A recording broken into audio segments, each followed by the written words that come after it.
enquanto Pedro está vivenciando milagres em Jope, lá embaixo, no território mais abaixo, Deus já está abrindo uma outra porta para o evangelho entre os gentios, em um lugar que ninguém pensava que o evangelho fosse chegar ali, nem o próprio Pedro.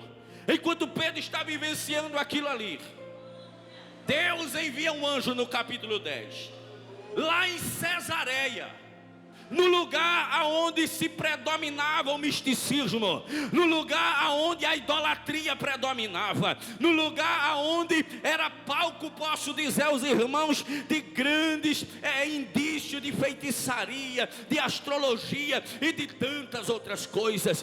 Falar de Cesareia, eu não posso de maneira nenhuma deixar para trás o que aconteceu no capítulo 18, escrito por Mateus. A Bíblia diz em um dado momento que Jesus está perto de Cesareia de Filipe, e quando ele está ali, ele está pregando o evangelho juntamente com os seus discípulos. Quando eles estão naquele lugar, diz a Bíblia Sagrada que o Senhor está, geograficamente falando, ele está em Cesareia, e lá tem uma grande cordilheira de pedras. Naquela cordilheira de pedras existia ali uma caverna, ou algumas cavernas. Ali estava a caverna de Hades. Hades é considerado pela mitologia grega como o deus do inferno, aquele que possui o inferno, aquele que domina sobre o inferno. E ali naquela cavidade na rocha estava ali a porta do inferno, aonde quem dominava e quem regia ali era o deus Hades, para a mitologia grega e romana que ali acreditavam. Aquele lugar era palco de misticismo.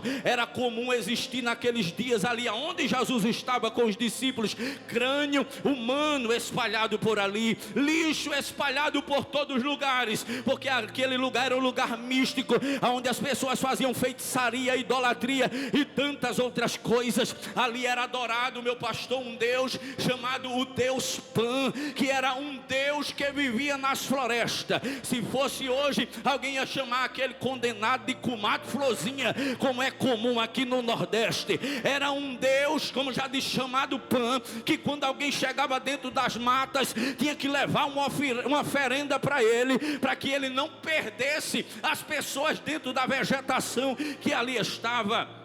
Esse Deus era adorado ali.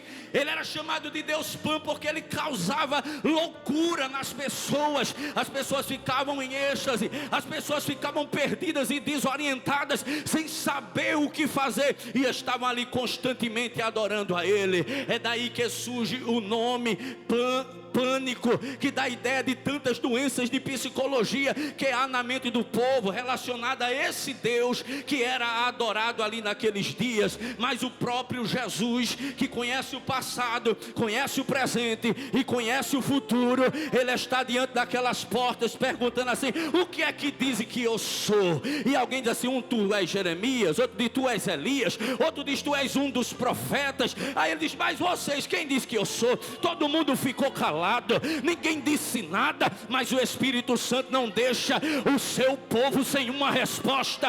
Ele vai lá no coração de Pedro, e lá na boca de Pedro diga assim: meu filho, diga, tu és o Cristo, o Filho do Deus vivo.